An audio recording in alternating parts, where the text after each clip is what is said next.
Hi, everyone, and welcome back to How the Wise One Grows. I am really excited today because I get to reconnect with an old friend and teacher and mentor, Ann Mazur. But before we get started, let's just take a moment to land here now. I know that this will help me. So just take a moment to situate yourself wherever you are. If you can be still, be still. And focus on where your body touches the earth. And then notice where in the body you feel the breath. And take a big breath in, fill your chest, fill your belly with air. And exhale, open your mouth, let it out.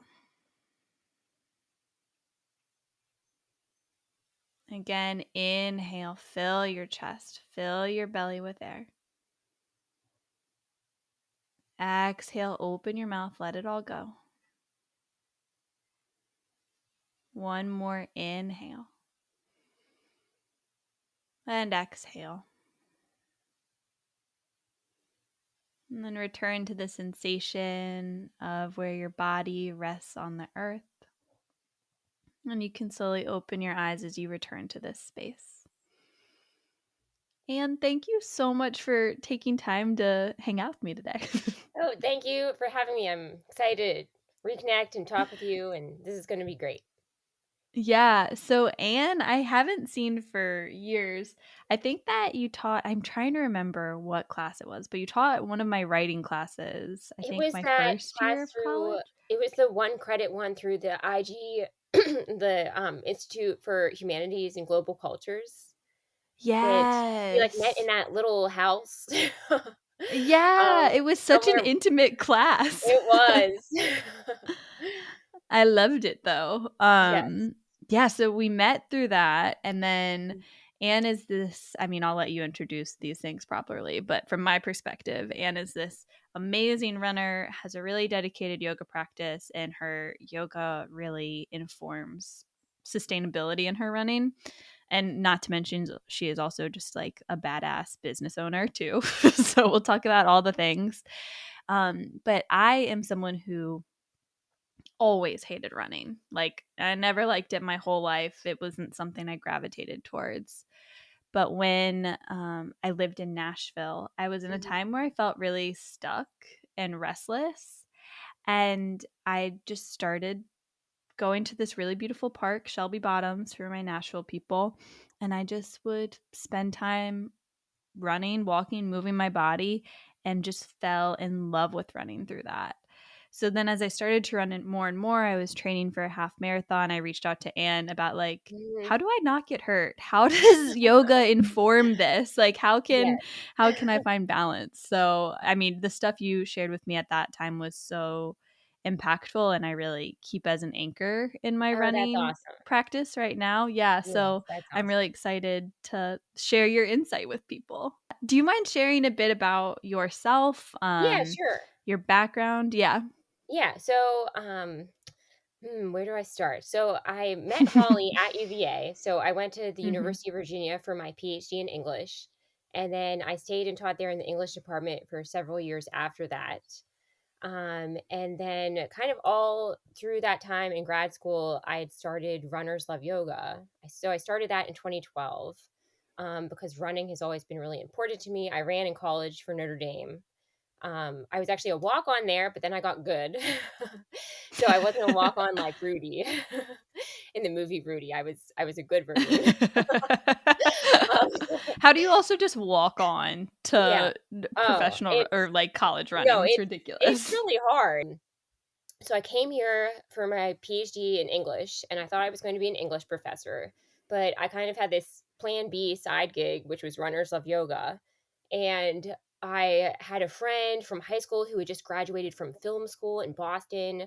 And I was like, one of my running friends was Ah. like, you really need to make a DVD so that I can do I yoga with the have that old, DVD. yes, the Somewhere OG, in my the archives. OG DVD. She's like, "You have to make a DVD because I want to do yoga with you every day, and I really like doing yoga with you." And I was like, "This is a great idea." And when I was at Notre Dame, I'd really gotten into yoga because it did have such an impact on my running. Like you know, Notre Dame is awesome, but we didn't have like a medical school or, like I felt like sometimes I didn't know what to do to like help myself not be injured. So I kind of just took it into Mm. my own hands and like would do research about things, even like in terms of stretching and everything. And then at some point along the way of my Notre Dame career, I became like this go-to person for the younger kids to like come be like, my IT band hurts, and what should I Mm. do? And then Mhm. my college coach put me in charge of leading team stretching, which I like kind of joke that it was because I was taking forever doing my own stretching routine that I think he thought like, let's just put Anne in charge of this and then everyone will do it and maybe it'll speed her up. But then like Mhm. we had way fewer injuries that year. So I was really that was my senior Wow. yeah. So that was my senior year and then I heard that like years after that, they kind of tried to keep up with my particular stretching routine, which made me really happy. That's Um, amazing. but my Notre Dame teammates were like, "Anne, you should be a yoga teacher." So I got certified in yoga right the summer before my PhD.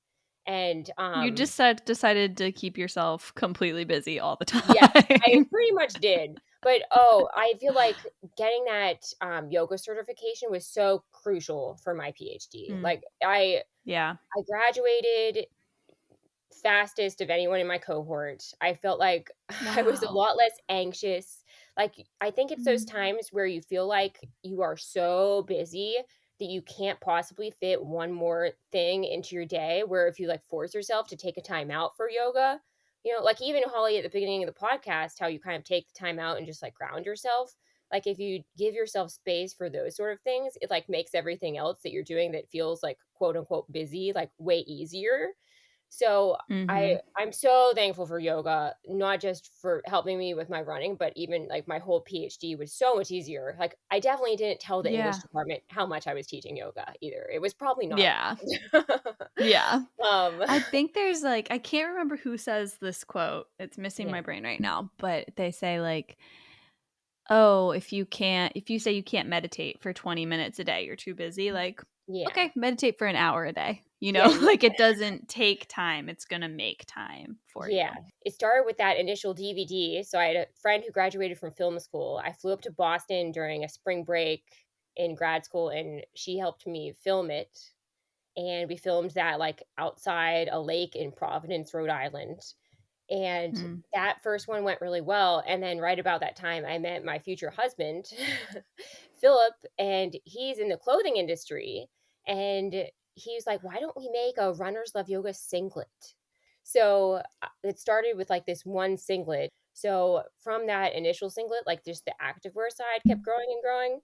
Um, mm, and I think probably like along the way, I was like, oh, I'll probably just go back into academia at some point. But then like everything else was going so well. And I was like, the activewear needs to be its own thing separate from the yoga. And so Runners Love Yoga is now online streamable yoga workouts. So I have a app that I started during the pandemic and I film weekly classes there. And that's even better because I can, reach such a broader audience than that initial DVD. mhm.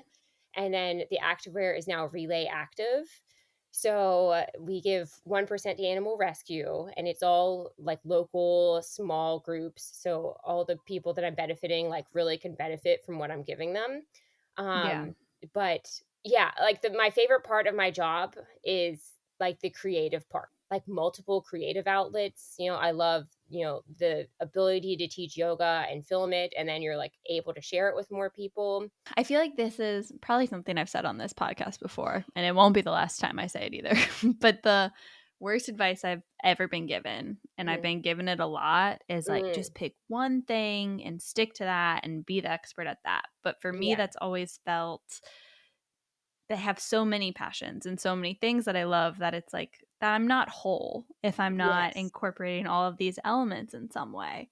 So I really love how you've taken your love of running, your love of yoga, your creativity, all of these components that make you you to build like your own, kind of super house, like to make life work for you. How has that experience been for you? Has it worked out like nicely? Have there been moments of tension there?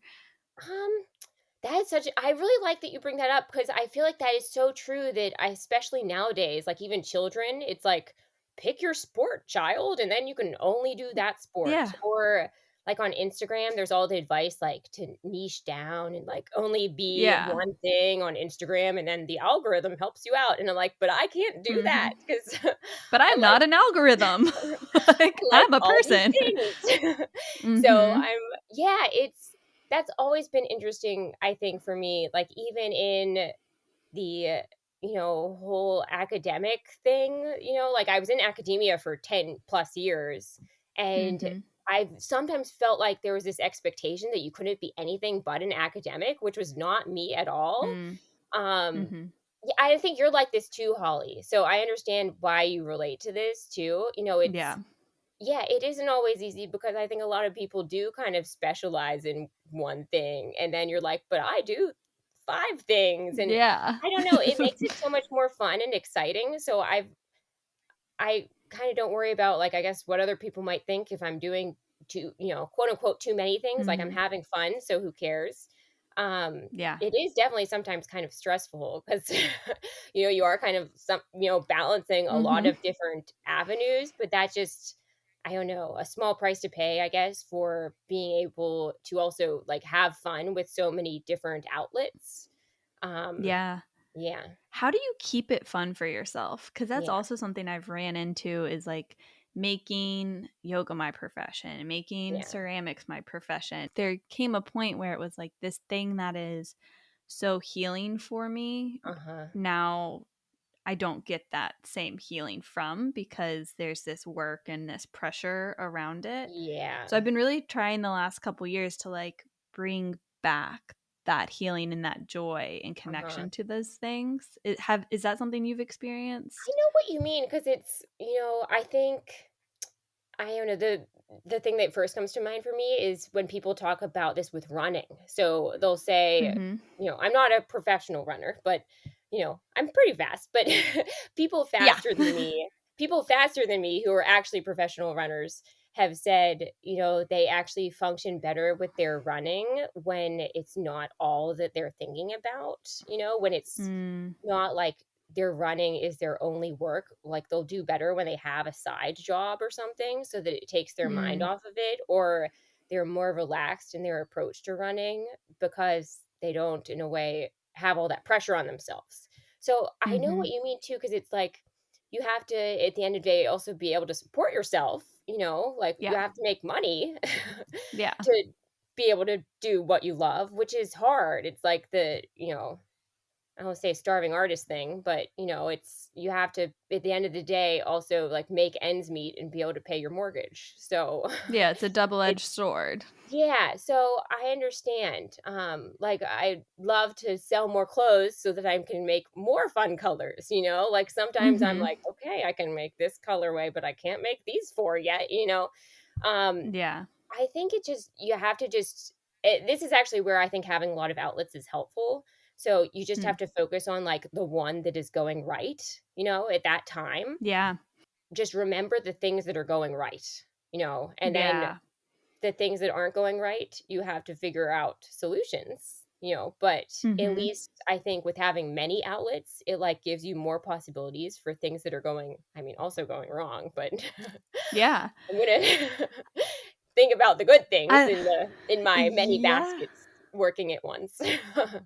I love that advice. It kinda reminds me of, like, at one point during the pandemic, I was like, freaking I mean, not one point, this happened at Yeah. many points, Yeah, but yeah, this yeah. one particular instance, I was talking to my sister about how I was just kinda, like, feeling stuck, like, didn't really know what Yeah. to do to figure out how to figure out this next wave of life, Uh, and she kinda gave similar advice of just focus on what brings you joy right now, what's feeling good right now, what you're excited about right now, do mhm, that thing first, and then mhm.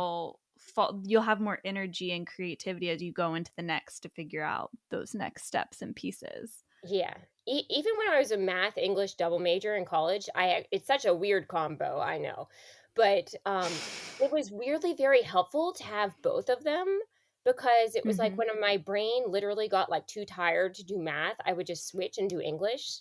So sometimes I almost Mhm. feel like I do the same thing now. Like I will go film a yoga class, or, if I don't have the energy to film a yoga class, then maybe I Mhm. really have a ton of energy that can go into like designing something, or, I'm also in charge of I'm, like, literally do everything. I need to hire someone, Yeah. honestly, at this point, um, or, like, for real, it's crazy, but I do all the email marketing, so, like, I Mhm. do all the things, like, I'm wearing all of the Yeah. hats, so at least I can switch out the hat that I don't feel like putting on and put on a new one and, you Yeah. know, try to do that, so Well, you're getting a lot of balance as a person, like, yes, a lot of fullness. You're experiencing a wide range, but also, like, hiring someone is probably great at probably a some good point too. idea. Yeah. Do you mind sharing a bit, like, what made you first kind of fall in love with running, and what kinda keeps that love alive for you? Yeah, sure.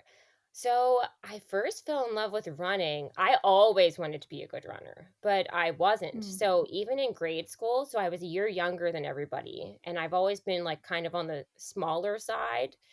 Mhm. So I was always picked last for gym class, like all through grade school, people would actually make fun of me.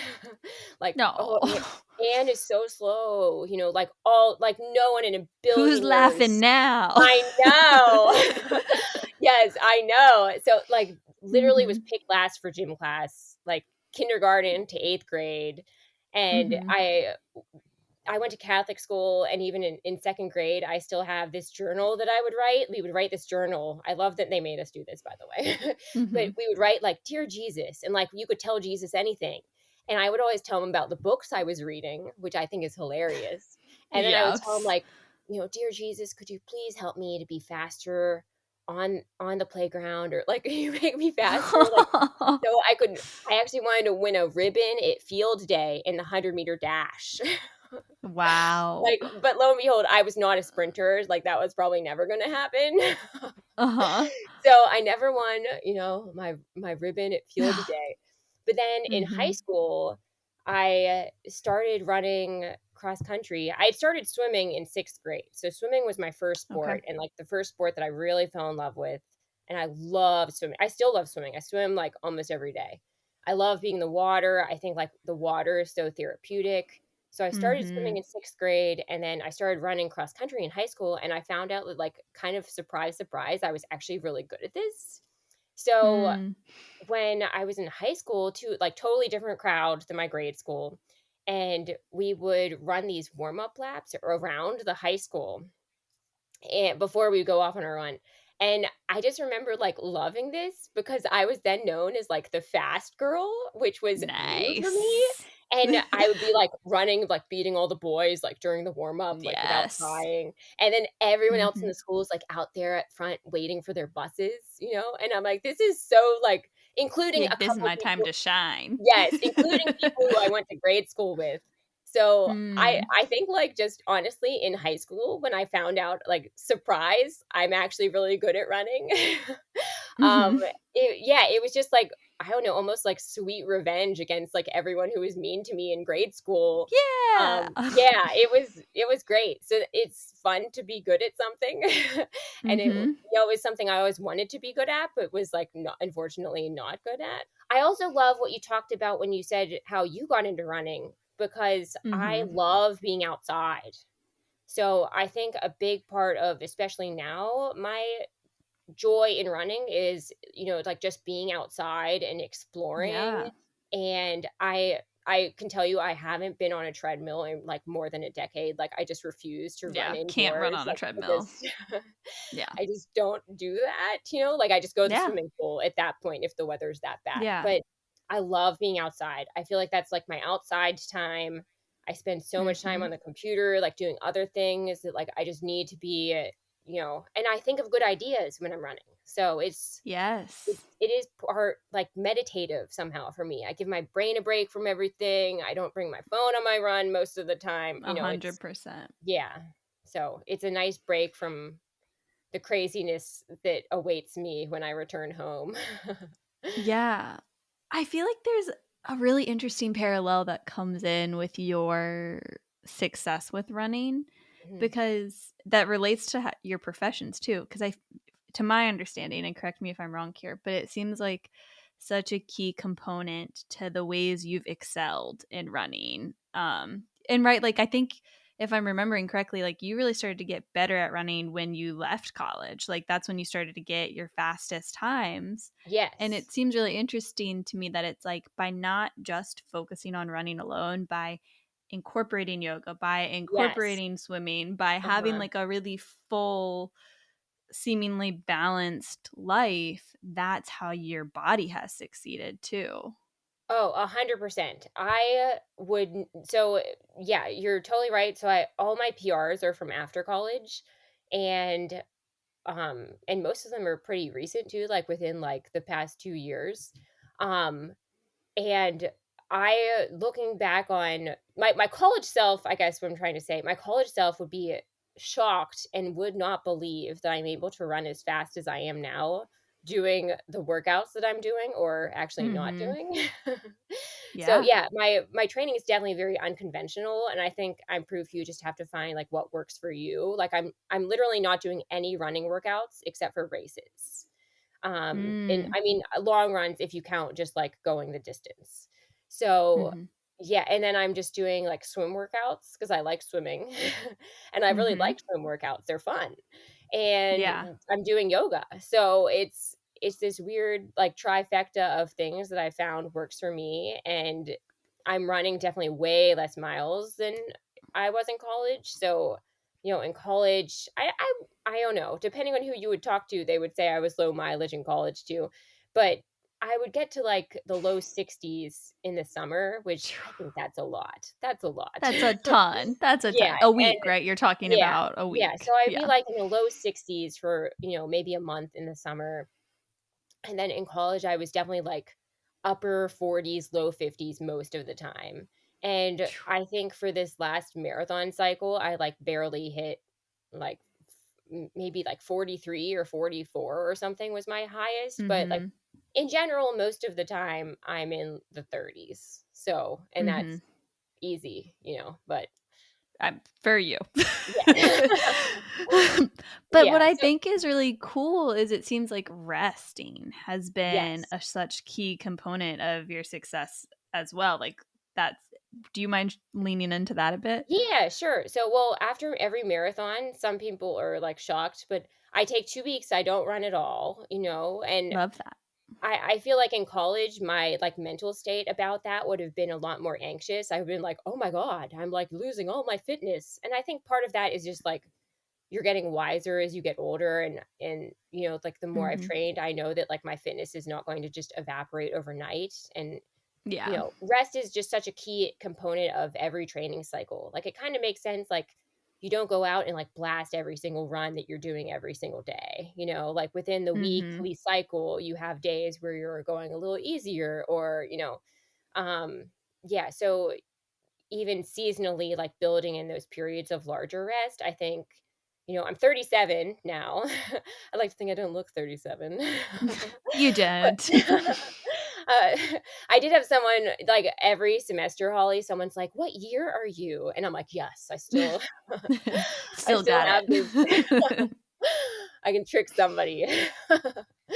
Um, so yeah, I think and honestly, I think I'm taking my day-to-day runs a lot easier than I was in college. Mm. Like and I think as you get older, that's even more important too. So I'm like going out and on a run by myself, I'm keep in mind I'm racing at like 5:30 to like low 6-minute pace for pretty much any distance. But when It's I'm going out amazing. for just a regular run by myself, I'm doing like 9:30 pace. I'm taking my time. Mm. And I think I don't know. I'm just like That's really listening to my amazing. body. I would probably think Yeah. I'm really slow comparatively if I didn't race. I don't know. I'm not sure. So when you race, is that really like the time that you're you're like, "All right, now I'm running fast." Yes, And yeah, that's I like think the I only just time you train that way? yeah, that's like I think I probably should I don't know. I've like thrown around with like maybe I should actually be doing some speed work. Like maybe I'm really fast and I just don't know. Or Mhm. Or maybe maybe this my is working for you. Maybe rest is yeah. the key, and I mean, like you've said in the past, like this rest, this diversity of movement has helped Mhm. prevent injury so Yeah, much, oh, and that 100%. Yeah. and if it's like, I take 2 weeks off after a big race, but Uh-huh. then I don't have to take, like, 3, 4 months off for an Exactly. injury, like, you're Yeah. gonna keep your endurance and your skill sets growing so much more. Yes, 100%. Yeah, it's, I'm gonna knock on wood here, but it's been a long time since I've had any kind of, I've probably had like, I don't know, 2, 3 injuries like that max in like my past 10 years Mhm. of running. Like it just That's crazy. yeah, like sometimes they are a little inevitable, like you fall in a Yeah. hole or something. Yeah. But Happened but to me the other week. yeah. But in general, I feel like my system is super sustainable and, I almost couldn't I think some runners run themselves into the ground, and it's Mhm. like, how do you keep doing that? Like what you're doing on a daily basis for like an extended period of years. But like what I'm doing, I could imagine doing like kind of the rest of my life, like easily, because I'm giving myself breaks, like Yeah. I'm having a lot of fun. I think it's really important to like if you're a runner and like listening to this, just remember you can do things besides run to help your running. Like sometimes that's hard to do because running Yeah. is kind of addictive. Mhm.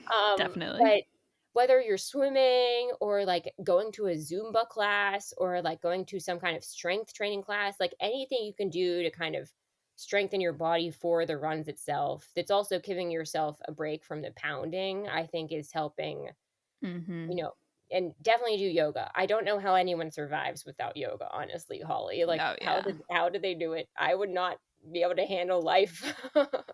Yeah. So, yeah.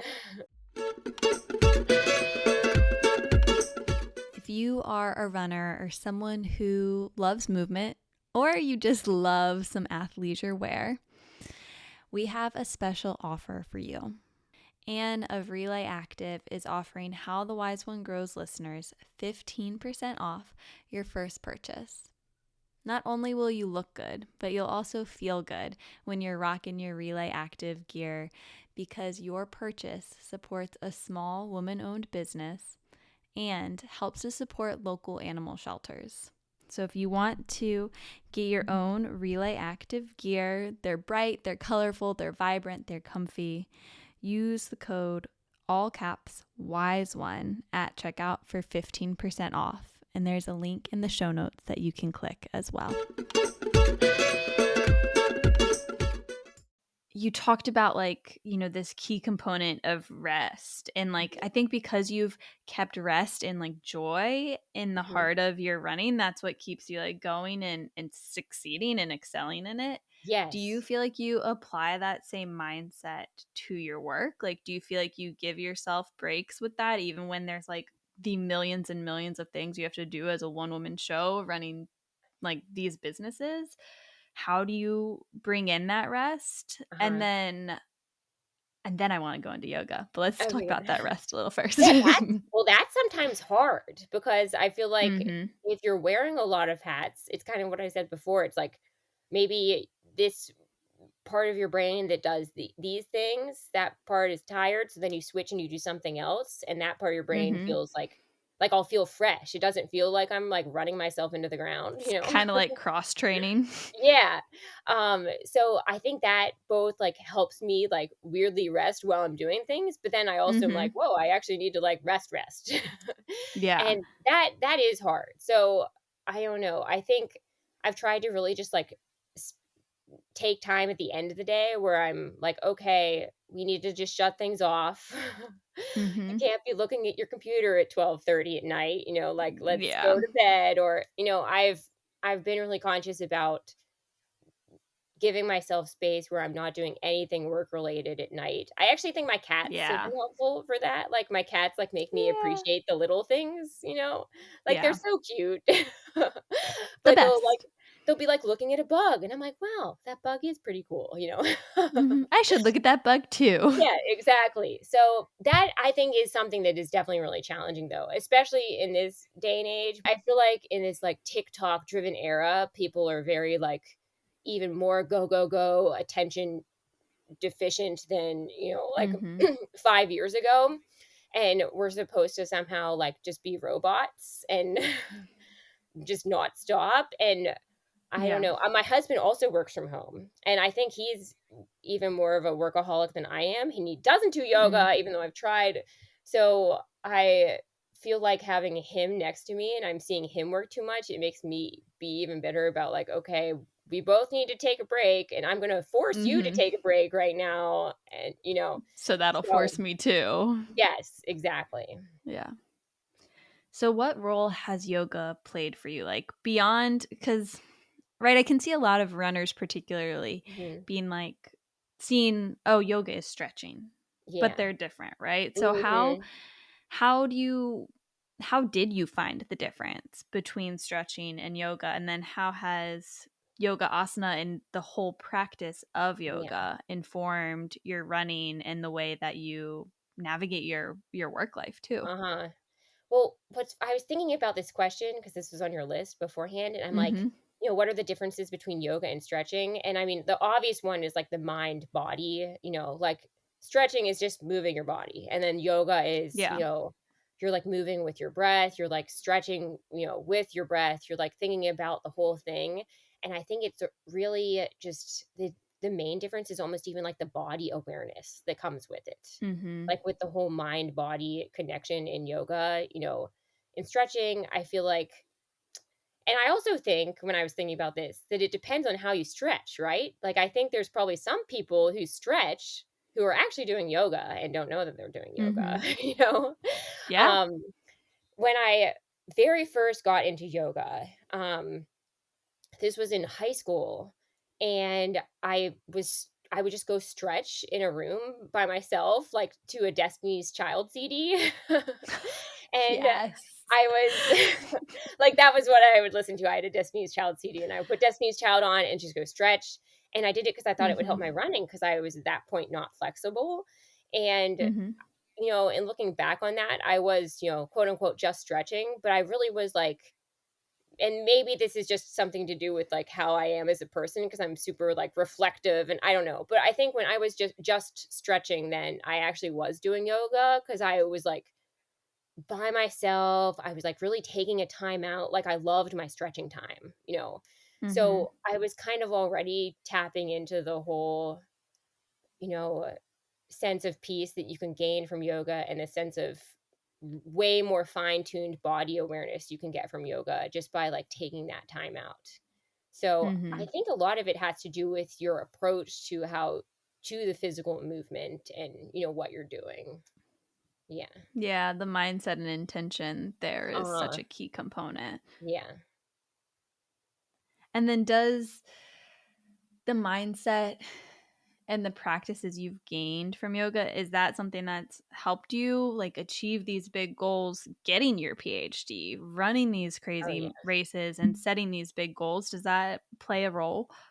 Oh, 100%. I think even in I think running, for example, runners have sort of this reputation for being super type A, and that's Mhm. also me, but I think when you add the super type A and then add a lot of yoga to it, you're just approaching everything in a much more relaxed way, and I feel like you have more less pressure on you, and you do gain sort of, this super fine-tuned body awareness that you can even use during a running race. Like you kind of have a better sense of like, how is my body feeling? Like I can keep pushing myself or I cannot keep pushing myself. So Mhm. like you just have a better sense of how you can adjust everything so you're functioning in a better Mhm. way for you.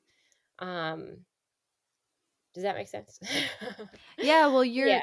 you're more in tune with your mind, your ego, and you're Yes, more in tune with your 100%. body. So Yeah. you can tell the difference of like right now body is saying no, but ego is saying yes. Or Hmm. like right now ego or, reverse. So I think Yes. it's that awareness of really deeply knowing yourself and the way your Uh-huh. mind is working, Uh-huh. to be able to witness the patterns and then Yeah. choose how you're going to direct it. And then Uh-huh. having that awareness of your body of like, okay, this pain right now is the kind of pain where I need to stop and like Uh-huh. take some time, slow down, walk, let's not hurt ourselves. Or like this pain right now is a discomfort cuz like I'm pushing it hard right now, but I can keep going with Yeah. this. So it's a deeper communication with yourself and your body in the present moment and witnessing those thoughts in your mind so that you can make a more informed choice in that moment to not get hurt, to Uh-huh. move through your training plan as you mapped it out, or to adjust if that's what your body is telling you at that time. Yeah, I think yoga keeps you from overdoing it. I think runners Mm. just they overdo it sometimes, with the running. Yoga people overdo it sometimes too, though, They like there's so do, many that's yoga true. injuries that come Mm, in. yeah. And I think it's when we get addicted to that, like, adrenaline, that high, or we're in that Uh-huh. place of state chasing, like, I need to do, like, a 90-minute practice every day to feel good Yeah. on in my body or and in my mind, whereas, like, I think when we really start to practice yoga, it's knowing that, like, how you can take those 2 weeks off of running, your mind now can handle it, whereas Uh-huh. before you just had to keep going, going, going to keep getting that adrenaline, keep getting that boost. Maybe there's even something to, like, I think we've talked a lot about, yoga helping the running, but maybe running also helps the yoga. You know? Yeah. Because I think you're right that yoga people can overdo it too, and maybe runners have a better sense sometimes of overdoing it. Like, I think people would think, "Oh, yeah, you can overdo running, but can you really overdo yoga?" You know? Mhm. Um, and I think the key to not over I think if you're actually practicing yoga, maybe Holly, like, you aren't overdoing it because you're, like, taking the time to, like, step back and be like, "Okay, I need to just do child's pose for 5 minutes today, and that's what I need, Mhm. and then I need to stop," you know? So, Yeah. it's all about, like, the self-reflection aspect in both of Mhm. them, and I think, you know, in running, you're constantly kind of evaluating your training. You're like, "Is this working? Is this not working?"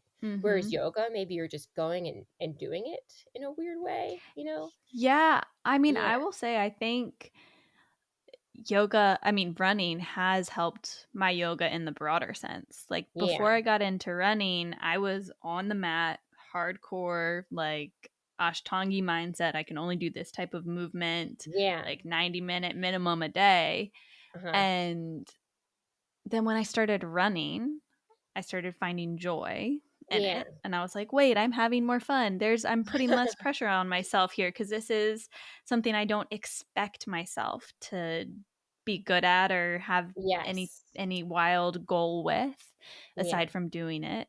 uh-huh, But, then it informed, like, okay, my body maybe doesn't move all the same ways. I'm not spending as much time on the mat, but overall, my mental practice of yoga really uh-huh, strengthened because I was yes, able to find more balance and ease. And maybe my physical practice looks different, but I'm okay with that because uh-huh, similar to what we've been talking about, like now I have a wider range, that makes me feel good, that helps me tune into my body and what it needs, and I can ebb and flow between the 2 and integrate them as well.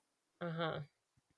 Yeah, I like what we just talked about. I think having both of them, and maybe this is the whole thing where it's just healthier to have a diverse range of sports or movements or, activities in your life anyway, but I think that the running can maybe even inform the yoga just as much as the yoga is informing the running if you look at it like that. With that, like, theme in mind, does the mindset of running and does the mindset and in the practices of yoga inform how you're setting goals for yourself? And, like, how do you meet yourself when you meet your goals, and then how do you meet yourself when you don't? Because Yeah, we're yeah. people and we're not always gonna meet those goals. How do Uh, you approach that? hmm. Yeah, that's interesting. Um, I mean, I think I don't know, whenever I'm setting goals, I'm trying to break it down best I can into smaller chunks. So if I know I have Mhm. like a larger goal, I'll think, well, what do I actually need to do that? Then I will think I need to do this thing, this other little thing. And, so kind of helping it to never be overwhelming is you're always breaking it into smaller Mhm. chunks. So I think that's my general approach to setting goals, both in running and, so with running, I'll be like, okay, well, if I want to run this at my marathon, then I need to do like probably about that for this shorter race. Or, I'll kind of have a sense of what I need to do to realistically accomplish what I'm chasing down. And then Mhm. I think business wise, it's kind of the same thing. I think in business, I'm almost not even like consciously thinking like this is my goal, like Yeah.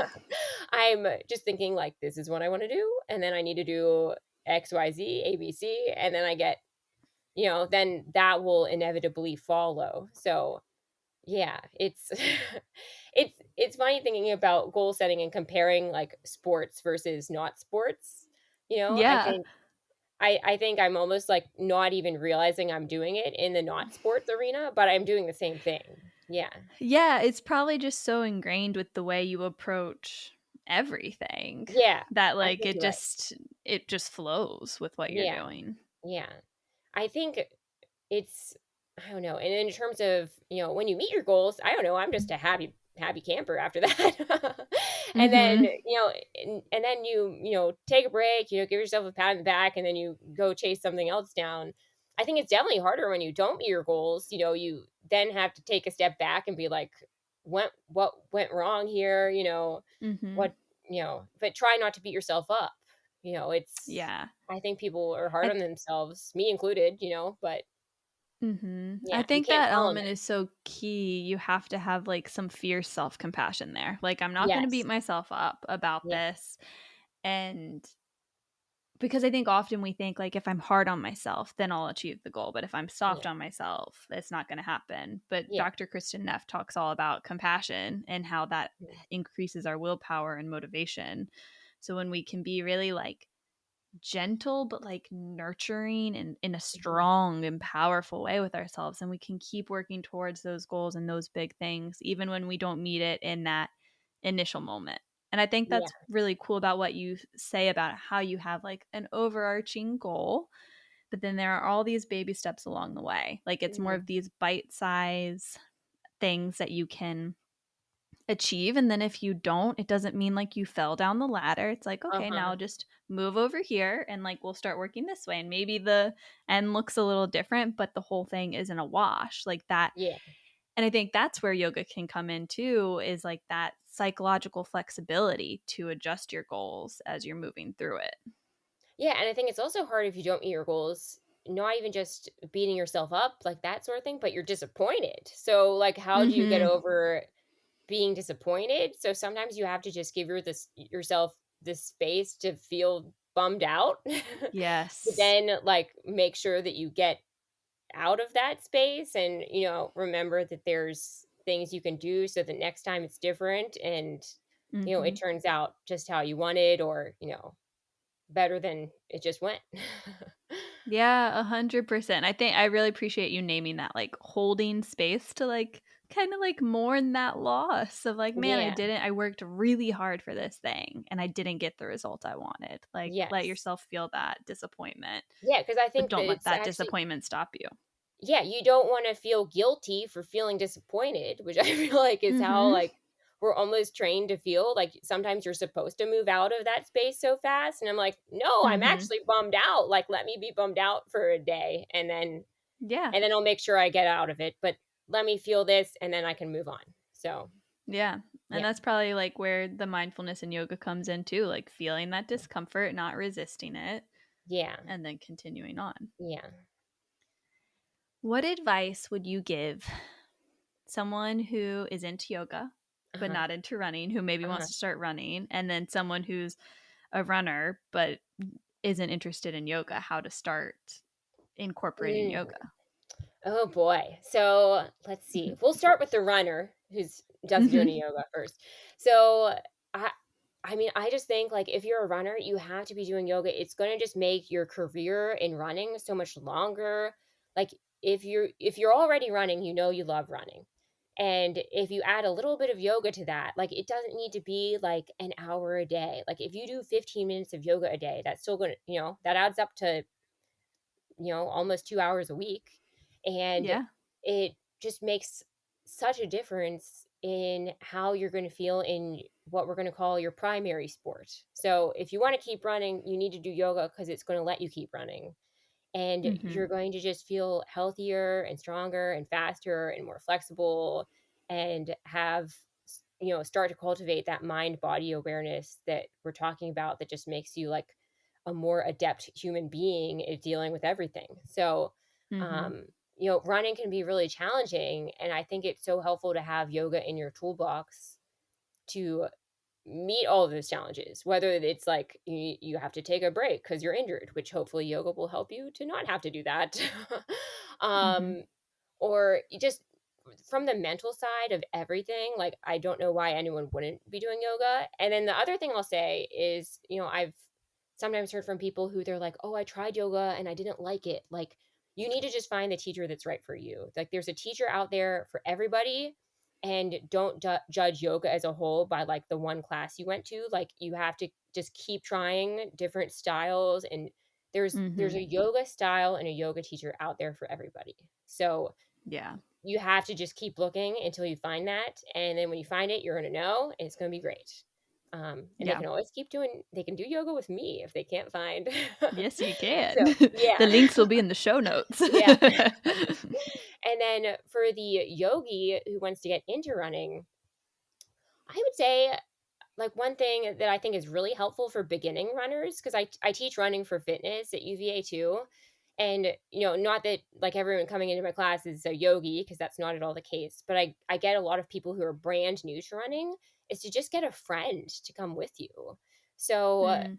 if you have company, I think so much of what's fun about running is that it's also social, the training, at least, like there's plenty of people who run by themselves and they love that. And, I also run by myself, but I run with my friends, and my runs with my friends, it's like, I don't know, I don't want to call it therapy because it's not therapy, but You're it's, hanging out. It's yeah, like it's fun. Like I I can wake love a up. friend I can run with. It's my Oh my favorite. gosh. Like, and you'll talk about deep stuff with somebody if you're running 10 Mhm. miles with them. So, Yeah. yeah, find a buddy to go run with you, or run walk with you, or even just go on a walk with you, and, build some sort of accountability into your schedule, which is, you can do that by running with a friend. Or like I always tell people who are getting into running, try to like stack it onto another activity that you have to do.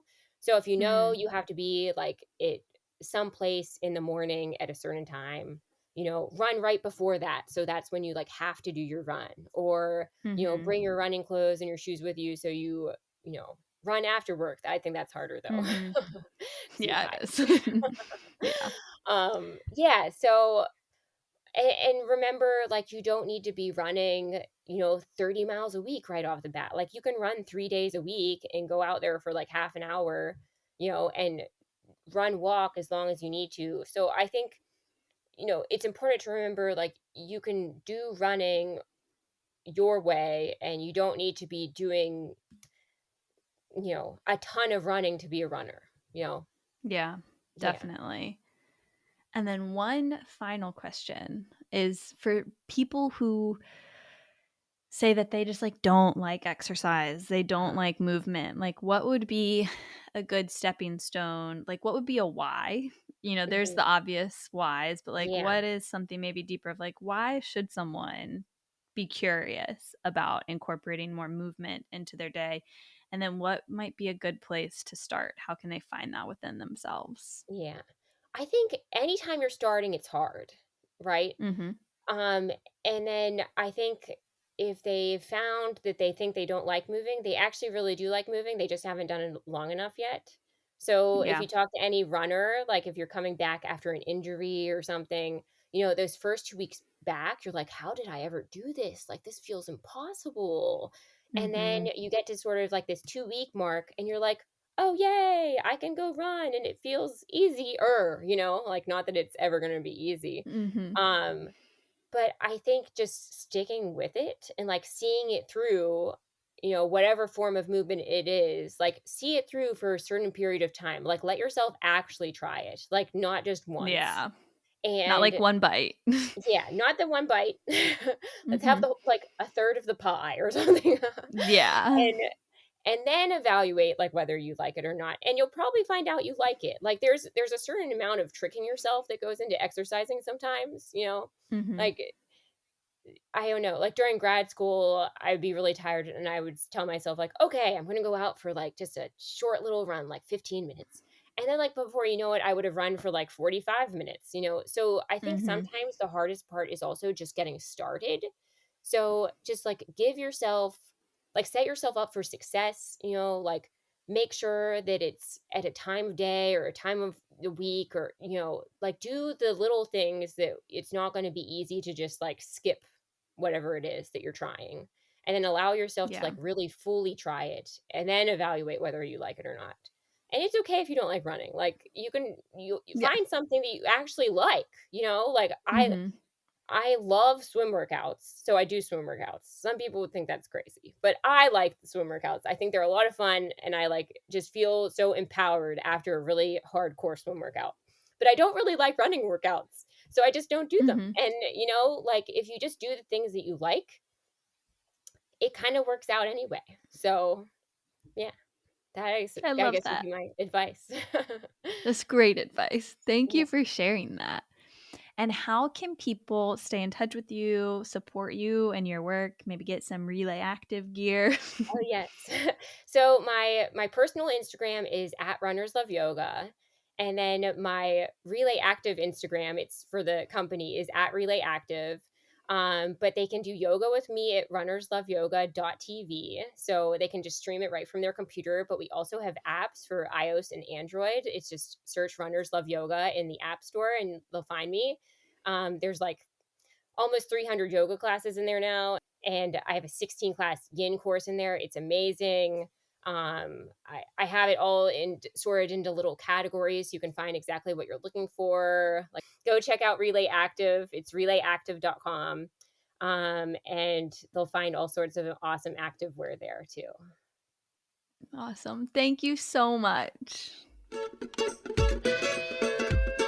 Thank you so much for taking the time to listen to How the Wise One Grows today.